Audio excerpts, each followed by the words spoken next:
अच्छा ना, जो स्टेजिंग होती है ना वो हम लोग एक तो TNM स्टेजिंग पे करते होते हैं इसकी, और दूसरी हम करते होते हैं ड्यूक्स क्राइटेरिया पे। सही है। अब इसमें पता होना चाहिए कि TNM में T1 इज़ सबम्यूकोजा को इन्वेट करेगा, T2 इज़ मस्कुलरिस प्रोप्रिया को करेगा, इस तरह से करके याद कर लेना है।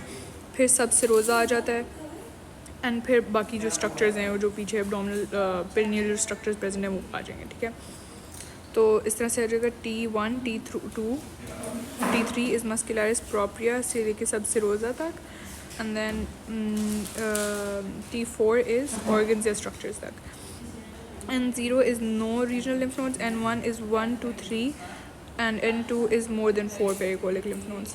फिर आ जाते हैं डिस्टेंस मेट्स पे। M1 में जो है ना, I don't think we need to do इतनी ज़्यादा डिटेल, लेकिन ये बुक में लिखा हुआ था, but M1 is just distant mets. अब इस बेसिस पे वी क्लासीफाई, अगर T1 से T2 है और कोई मेट्स नहीं है, कोई नोड्स नहीं है, that's stage 1, and this is known as stage A of Dukes criteria which is confined beneath the muscularis propria, because T1 जो है वो बीनीथ द मस्कुलरिस प्रोप्रिया, और T2 भी। स्टेज 2 जो है that's T3 to T4, M0, N0, and according to Dukes that extension through the muscularis propria. Stage 3 is T कोई भी हो, नोड्स प्रेजेंट होंगे इसमें, एंड M0 होगा, and same for dukes, and stage 4 is just mets. अच्छा, this is also an image of the modified duke staging, लेकिन I don't think this is इतना important, so मैं मिस करा रही हूँ। अच्छा, अब जो ट्रीटमेंट है, सबसे पहले हम लोग मल्टीडिसिप्लिनरी टीम को इन्वॉल्व करेंगे, and then mainly what we are going to do is, हमारा goal is curative resection, and that depends on location. तो हम लोग एक रीजनल कलेक्टमी करते होते हैं, एंड या तो हम फॉर्मेशन करते हैं स्टोमा की, या वी डू प्राइमरी एनास्टोमोसिस, या एक टेम्प्रेरी स्टोमा फॉर्म करके बाद में हम एनास्टोमोसिस करते होते हैं। नाउ डिपेंडिंग ऑन लोकेशन, अगर सीकम या असेंडिंग कोलन इन्वॉल्व है तो फिर we do right hemicolectomy. If hepatic flexure और ट्रांसफर्स कोलन इज़ इन्वॉल्व तो फिर we do extended right hemicolectomy. ठीक है,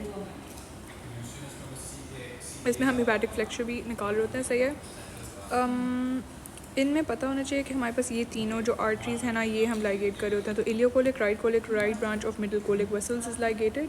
बाकी ऑलमोस्ट सिमिलर, लेकिन मैंने ये सारे स्टेप्स डाल दिए हैं इनमें। लेफ़्ट हेमिकोलेक्टमी कब करते हैं? अगर तो डिसेंडिंग कोलन है, सॉरी यहाँ से डिसेंडिंग कोलन है या सिग्मोइड कोलन इन्वॉल्व है तो लेफ़्ट करेंगे। इसके अंदर ये middle colic vessel, inferior mesenteric when और लेफ़्ट कोलिक वेसल जो होती हैं ये वाली रिमूव करते होते हैं। फिर we do adjuvant chemo stage 3, stage 4 में करते होते हैं। स्टेज 2 में सिर्फ तब करते हैं अगर लेस दैन 12 लिम्फ नोड्स रिसेक्ट करें। इसके अलावा जो फॉलोअप होता है उसमें पता होना चाहिए कि सर्विलेंस कोलोनोस्कोपी फर्स्ट ईयर में करते होते हैं after resection, then every 3 years until negative, उसके बाद हम एवरी 5 years करते होते हैं। एंड अगर किसी को एडवांस स्टेज कोलोरेक्टल कार्सिनोमा था तो उसको ईयरली CTs करानी चाहिए, एंड देखने के लिए एवरी 3 years फॉर 3 years, ताकि उसको कोई वो तो नहीं स्प्रेड तो नहीं हुआ। Then we have stomas, but I think इस वीडियो में यही है।